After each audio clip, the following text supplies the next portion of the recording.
کا خیال رکھیے گا۔ ایک بھائی نے کویسچن کیا کہ وہ باہر ہوتے ہیں، ان کی زوجہ یہاں ہوتی ہیں پاکستان میں غالباً، تو یہ دونوں فون پر باتیں کر رہے تھے، تو ایسی کی بات چلی کسی شخص کے بارے میں، تو ان کی زوجہ نے کہا کہ اللہ تعالیٰ اسے عورت بنانا چاہتا تھا لیکن وہ مرد بن گیا، تو یہ کلمہ کفر ہے کہ نہیں، اور ہمیں کیا تجدید ایمان تجدید نکاح کرنا ہوگا، اور کرنا ہوگا تو طریقہ کیا ہے؟ میں باہر ہوں، بیوی یہاں ہے۔ تو بالکل دیکھیں یہ کلمہ کفر ہے، کیونکہ اللہ تعالیٰ تو بنانا چاہتا تھا عورت، اس کا مطلب ہے کہ اللہ کی مشیت، اللہ کے ارادے کے باوجود وہ مرد بن گیا، تو اس کا مطلب یہ ہے کوئی ایسی طاقتور اور معاذ اللہ ثم معاذ اللہ ہستی موجود ہے جو اللہ سے زیادہ طاقت رکھتی ہے کہ اس نے اللہ کے ارادے کو بدل دیا، اللہ عورت بنانا چاہتا تھا اس نے مرد بنا دیا، تو یہ ایک اور الہ کا گویا تصور اور اللہ تعالیٰ کو اس کے سامنے کمزور ظاہر کرنا یہ ہو رہا ہے۔ چاہے لاکھ آدمی کہے کہ میرا تو یہ قصد و ارادہ نہیں تھا تو نتیجہ اور معال پہ توجہ کیوں نہیں کی کہ کیا نتیجہ نکلنے والا ہے؟ اس قسم کی باتیں عورتیں بہت زیادہ کرتی ہیں، اور یہ کلمہ کفر ہے۔ بالکل آپ دونوں کو تجدید ایمان تجدید نکاح کرنا واجب ہے، اور اس کا طریقہ یہ ہوگا تجدید ایمان تو آپ گھر پہ بیٹھ کے علیحدہ بھی کر سکتے ہیں کہ اللہ تعالیٰ مجھ سے جو کلمہ کفر زبان سے نکلا، اور شوہر اس طرح کہے کہ جو میں نے کلمہ کفر سنا اور فوری طور پہ میں نے بیوی کو ٹوکا نہیں، اس کو تجدید ایمان نہیں کروائی، اتنا میں نے ٹائم گزارا، اللہ تعالیٰ میں اس پہ معافی چاہتا ہوں اور آئندہ احتیاط کا ارادہ رکھتا ہوں اور احتیاطاً تجدید ایمان کرتا ہوں، اور دوسرا کلمہ پڑھ لیں تو انشاءاللہ دوبارہ صاحب ایمان ہوں گے۔ اور تجدید نکاح کا طریقہ یہ ہے کہ یا تو زوجہ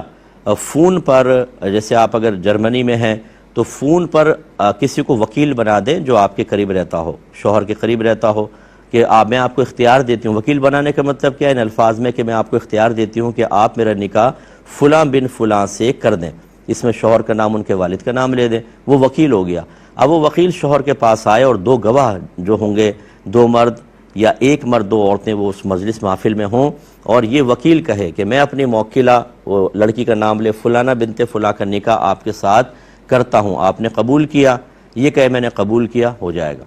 یہی ریورس بھی ہو سکتا ہے کہ شوہر یہاں پر پاکستان میں کسی کو وکیل بنائے اور وہ وکیل دو گواہوں کی موجودگی میں شوہر کی طرف سے ایجاب کرے یا الفاظ ادا کرے اور بیوی سے قبول کروا لے، نکاح ہو جائے گا۔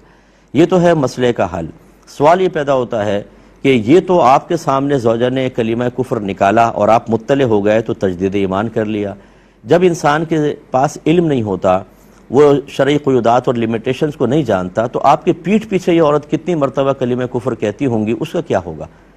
ایسا نہ ہو کہ خدا نخواستہ کوئی ایسا بڑا کفر کر دیں کہ مرتدہ ہو جائیں اور آپ کا نکاح بریک ہو جائے، پتہ ہی نہ ہو، آپ آپس میں خدا نخواستہ زنا کرتے رہیں، یا میدان معاشر میں جا کے آپ کو پتہ چلے کہ یہ تو آپ کی زوجہ رہی نہیں تھی کیونکہ نکاح تو ختم ہو گیا تھا۔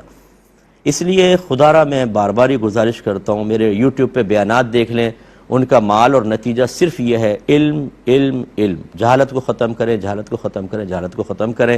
اور میں آپ سب سے گزارش کرتا ہوں کہ خدا را اللہ کو بھی اہمیت دیں، اس کے رسول کو اہمیت دیں، قرآن کو اہمیت دیں، اسلام کو اہمیت دیں۔ ان چاروں کی وہ اہمیت ہماری نگاہوں میں نہیں ہے جو ہونی چاہیے، چاہے آپ لاکھ قسمیں کھائیں۔ وجہ اس کی یہ ہے کہ ماں باپ کچھ کہیں، بیوی بچے کہیں تو ان کے لیے تو جانیں قربان ہوتی ہیں، اللہ اس کے رسول کہیں تو ہم کوئی پرواہ نہیں کرتے۔ اللہ تعالیٰ نے فرمایا فَاسْأَلُوا أَهْلَ الذِّكْرِ إِن كُنتُمْ لَا تَعْلَمُونَ، اگر تم نہیں جانتے اہل علم سے پوچھو۔ اطیعوا اللہ وَاطیعوا الرسول وَأُولِي الْأَمْرِ مِنْكُمْ، اللہ کا حکم مانو، اس کے رسول کا حکم مانو، اور ان کا جو تمہیں حکم والے ہیں، یعنی مفتیان کرام، علماء کرام جو تمہیں دین سکھاتے ہیں، تربیت کرتے ہیں۔ اور نبی کریم نے ارشاد فرمایا کہ طلب العلم فریضۃ علی کل مسلم، علم کا حاصل کرنا ہر عاقل بالغ مسلمان مرد و عورت پر لازم ہے، لیکن ہم بالکل نہیں سنتے، نہ ہم قرآن پڑھتے ہیں، نہ ہم اسلام کو سیکھنے کے لیے تیار ہیں، تو پھر کس لیے آئے تھے ہم دنیا کے اندر؟ ذرا سوچئے نا۔ پھر ہم میں اور عام مخلوق میں، جس کو ہم ارذل مخلوق کہتے ہیں، جس کو ہم جانوروں سے تعبیر کرتے ہیں، ان کے مقاصد زندگی میں کوئی بڑا فرق نہیں ہے۔ وہ بھی پیدا ہوتے ہیں، توالد و تناسل ہوتا ہے، بچے پیدا ہوئے، کھایا پیا، سائے میں بیٹھ گئے، دھوپ سے بچے، بارش سے بچے، مر گئے۔ ایسی پھر ہمارے ساتھ انسان اس لیے پیدا نہیں ہوا، یہ اشرف المخلوقات ہے، اس کی دنیا میں آمد کا مقصد بھی اعلیٰ ہے۔ خلاصہ کلام یہ ہے کہ شوہر حضرات کی ذمہ داری ہوتی ہے کہ اپنی ازواج کو فرض علوم سکھائیں، خود سکھائیں، نہیں آتا تو ایسے اسٹیج فراہم کریں، ایسے لوگوں سے رابطہ کروائیں کہ ہمارے گھر والے فرض علوم سیکھیں۔ جب ہماری بہنیں عقیدہ سیکھیں گی، کلمات کفر کا علم حاصل ہوگا، کن صورتوں میں آدمی مرتد ہو جاتا ہے، کن صورتوں میں حکم کفر ہوتا ہے لیکن آدمی حقیقتاً کافر نہیں ہوتا، لیکن احتیاطاً تجدید ایمان، تجدید نکاح کرنا ہوتا ہے۔ اس کے علاوہ جو عقائد ہم سیکھیں گے، ذات باری تعالیٰ سے متعلق عقائد، آسمانی کتابیں، نبوت، رسالت، جن، فرشتے، جنت، دوزخ، تقدیر، آخرت، اور پھر اس کے علاوہ عقائد اہل سنت جو ضروری ضروریات اہل سنت میں سے ہیں ان کا علم سیکھنا، پھر احکام شرعیہ عملیہ، پھر صغیرہ کبیرہ ظاہری باطنی گناہوں کی معرفت، یہ شوہر کی ذمہ داری ہے۔ اور اگر آپ نہیں کریں گے، یاد رکھیے نبی کریم نے واضح فرمایا کلکم راعین وکلکم مسئول عن رعیتہ، تم میں سے ہر شخص نگہبان ہے، تم میں سے ہر شخص سے اس کے گھر والوں کے ماتحت کے بارے میں کویسچن کیا جائے گا، وہاں پوچھا جائے گا کہ آپ نے زوجہ کو ایسا رکھا کیوں کہ اس کو نہیں پتا تھا اور اس کے زبان سے ایسے الفاظ نکلے۔ ہاں یہ بھی ہو سکتا ہے کہ آپ صاحب علم ہو جائیں، پھر بھی خدا نخواستہ بے اختیار کبھی نکل جاتا ہے زبان سے، لیکن کم از کم آپ نے فرض تو سیکھا ہوا تھا نا، پھر زبان سے نکلا تو اس پہ گرفت ہوگی، علم نہ سیکھنے کا ووال نہیں ہوگا۔ ورنہ ابن عباس رضی اللہ تعالی عنہما فرماتے ہیں کہ جب لا علم شخص گناہ کرتا ہے تو اس کے نامہ اعمال میں 2 گناہ لکھے جاتے ہیں، ایک علم نہ سیکھنے کا گناہ اور ایک گناہ کا گناہ۔ اس لیے اچھی طریقے سے اس پر توجہ رکھیے، یہ بہت ہی ضروری ہے۔